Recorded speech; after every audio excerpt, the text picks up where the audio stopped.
pour l'exécution de ce tour de magie, j'aurai donc juste besoin d'un paquet de cartes tout à fait normal, 54 cartes. Donc on va s'assurer que toutes les cartes soient différentes les unes des autres. Donc pour ce tour, j'aurai besoin d'un joker qui est magique. Donc on va le mettre sur le coin de la table et on va tout de suite faire choisir une carte totalement au hasard au spectateur. Par exemple, il choisit celle-ci.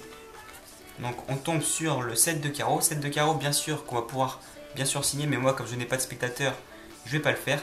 Donc le 7 de carreau qu'on va bien sûr replacer au milieu du jeu, totalement au hasard ici.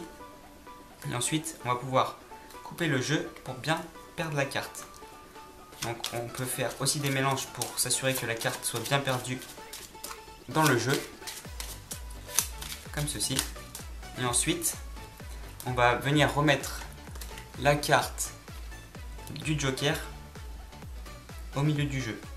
Donc on va couper une dernière fois et on va placer le joker par exemple ici. Hop. Donc là le joker est perdu totalement dans le jeu. Je n'ai aucune trace pour savoir où le joker est dans le paquet.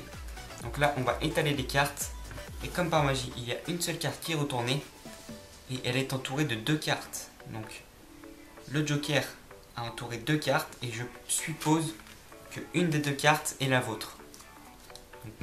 J'ai un doute entre le valet de pique ou la dame de carreau. Je pense plutôt que c'est le valet de pique, non? C'est pas ça? Je me suis trompé? C'est pas le valet de pique du coup? Mais regardez bien. Je vais vous demander de vérifier que le joker a totalement disparu du jeu. Donc vous allez me dire, c'est normal, le joker est entre mes mains ici. Donc je vous montre bien que le joker a totalement disparu du jeu. Donc il est ici, mais il suffit de frotter ce joker ici contre le tapis, on retourne et le joker se transforme en 7 de carreau, la carte choisie par le spectateur.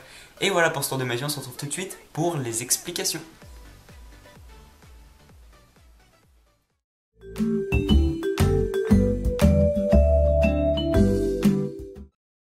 Donc pour les explications de ce tour de magie, il vous faudra donc un paquet de cartes, 2 cartes, donc un joker et une carte quelconque, du scotch double face et une paire de ciseaux.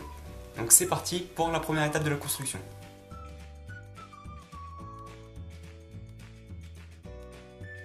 Donc pour la première étape de la construction pour ce tour de magie, il faudra donc coller dos à dos le joker et la carte quelconque à l'aide d'un scotch double face, comme ceci. Donc on va coller le scotch double face au dos du joker et ensuite venir coller l'autre carte au dos. Donc on va essayer de le faire proprement, comme ceci. Donc ensuite on va bien venir appuyer pour bien le coller. Donc là on se retrouve dans cette configuration. Donc le joker avec un double dos, une carte quelconque. Donc moi ici j'ai pris le 9 de trèfle. Donc voici la première étape, on se retrouve tout de suite pour la seconde étape.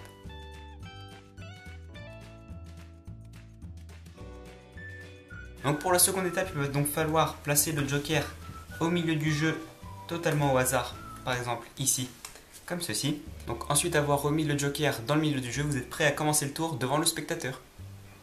Donc vous arrivez devant le spectateur, vous lui montrez que le paquet est totalement normal et vous lui dites que vous aurez besoin du joker. Donc vous sortez le joker du jeu, vous le mettez sur le côté du tapis comme ceci. Et ensuite, vous allez pouvoir lui faire choisir une carte totalement au hasard. Par exemple, celle-ci. Donc ici on tombe sur le 4 de carreau. Donc une fois que le spectateur a choisi sa carte, vous allez faire semblant de la remettre au milieu du jeu, par exemple ici.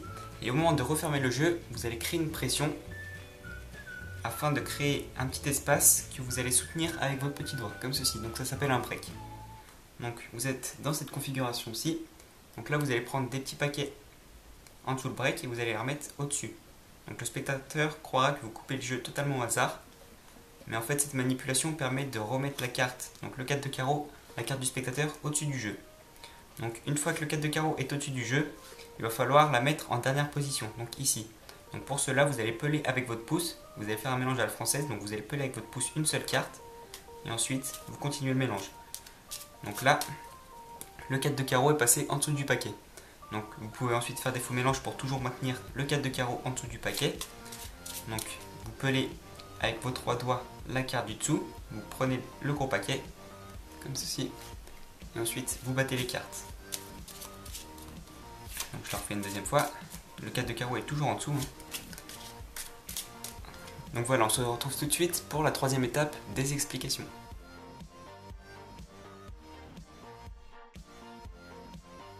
Donc pour la troisième étape, il va donc falloir retourner la carte du spectateur que vous avez placée en dessous du paquet. Donc il va falloir la retourner comme ceci afin qu'elle se retrouve face en l'air, qu'elle soit l'unique carte qui se retrouve face en l'air de tout le paquet. Donc vous êtes dans cette configuration-ci. Discrètement, vous allez pousser la carte comme ceci et la retourner. Donc vous êtes comme ça, vous la retournez discrètement comme ceci. Donc vous vous retrouvez dans cette configuration.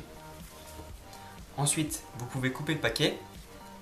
Et là maintenant, il va falloir remettre le joker dans le paquet, mais au-dessus du 4 de carreau, donc dans toute cette partie. Donc le spectateur normalement ne sait pas que vous avez retourné 4 de carreau.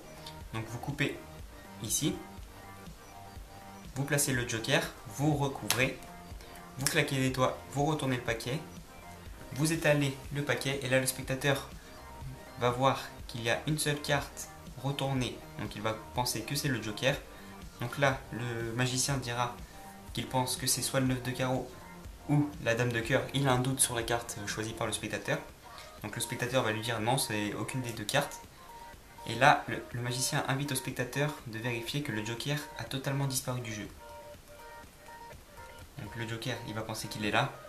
Mais comme par magie, si on frotte le joker se transforme en 4 de carreau, la carte du spectateur qui aurait pu être signée.